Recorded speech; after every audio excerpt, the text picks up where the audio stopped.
Yep, it's our book chat. And our book 4 review is titled Loud Whispers, Just Because. It's a second volume. Now, this is by Joseph Edgar. He's a maverick, as he likes to describe himself. It's great to have you, Joseph. You are welcome. Thank you. Okay, now this is the second volume.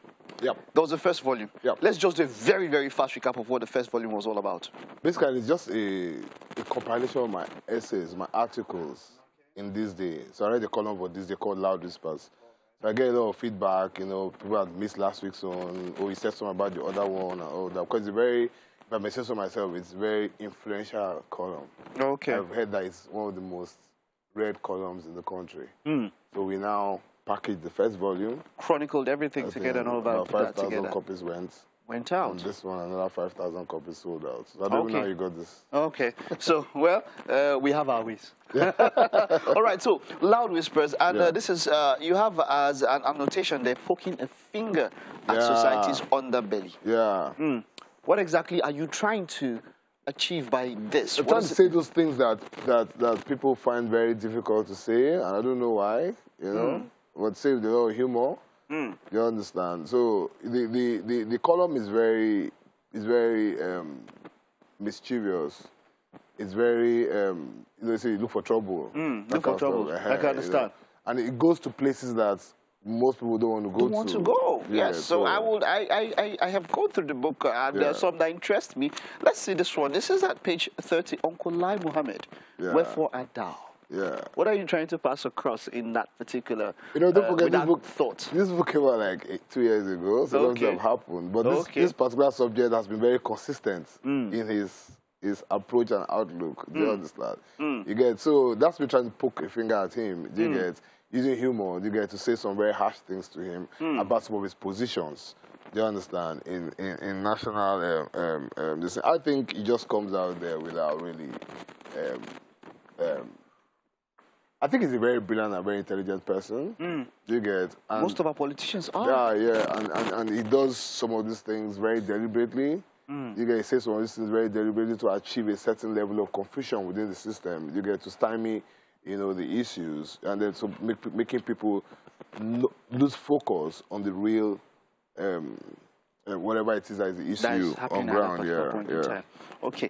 Now, this one is a recurring situation. I'm sure this was the one that's about to happen is not what you wrote about here. No. ASU strike, enter the dragons. Yeah. This dragon, it has come over and over. It's about to come again. Let me say it now. I think the ASU people are just a bloody waste of time. And I'm sorry I'm saying this in public.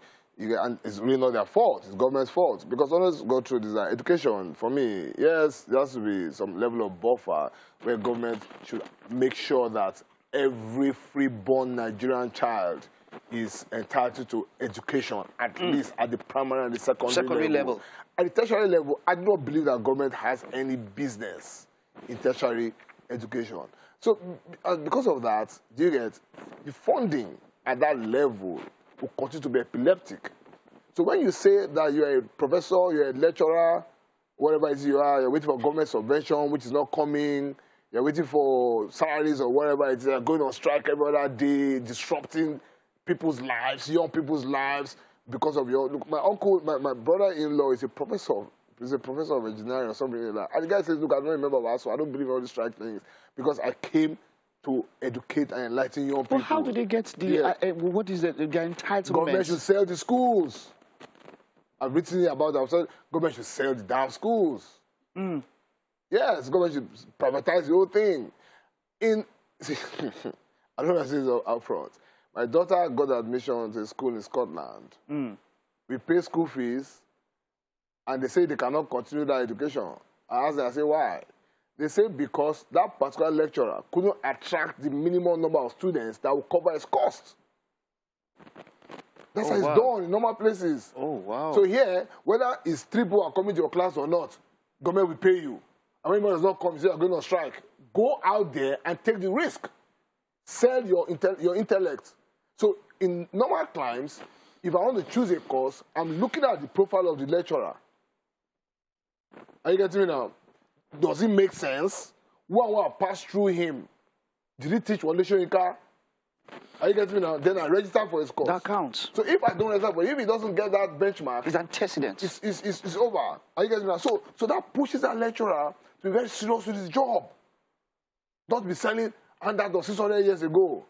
Do research. Be at the forefront of educational pursuit, because you now attract grants, you attract students who register, you pay your salary and give back to the school.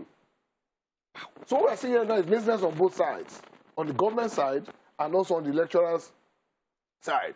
Who, whether they do anything or not, they expect to be paid. They expect to be paid. And look at it now. The economy is a monoproduct economy. Oil prices are dropping, wherever it is. So there's insecurity everywhere. Government's priority right now is security. Northeast, southeast. Are you getting it now? So by the time they now start dividing the so-called budget, which is now less than what they used to have, education will suffer.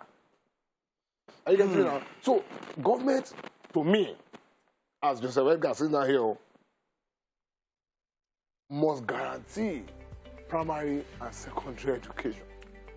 Minimum, tertiary education basic is this thing. Requirement. And if we begin to see what's happening in Nigeria today, the youths, you people today now, crazy bunch of people, you get.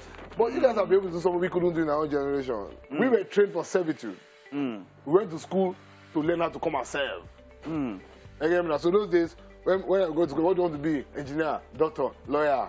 I mean, if you want to be a musician, your father can kill you. When my father asked me, what do you want to be? I want to be a writer. He knocked me, oh. He knocked me. Are you for real? Yeah. I get me now. But the youth of today have shown that the present structure of education, academic education, again, is ineffective for today's country, today's economy. Wow. Are you getting me now? So at the end of the day, government should not start spending too much resources on tertiary education, but government should provide an environment where if you want to go to university, you will go. If you want to be a cook after secondary school, you will go. If you want to be a photographer, you will go and find yourself. Thank you so much. I wish I had much more time, but it was quite an expose. You have something here, Davido, and the police. It would have been nice to hear your thoughts on that one, but we have to go now. Thank you so much. This is quite something, Joseph Edgar. And yeah, you should go cop a copy. And Loud Whispers. It's finished. It's finished. Again. So you don't produce it more? No. If someone want to buy? No, move on. I can see that inside there, when you're growing up, that conch was deserved. You have been a stomach. Thank you so much, Joseph. It was great having you on the show. All right, that's it. The first lap is the second lap coming right up.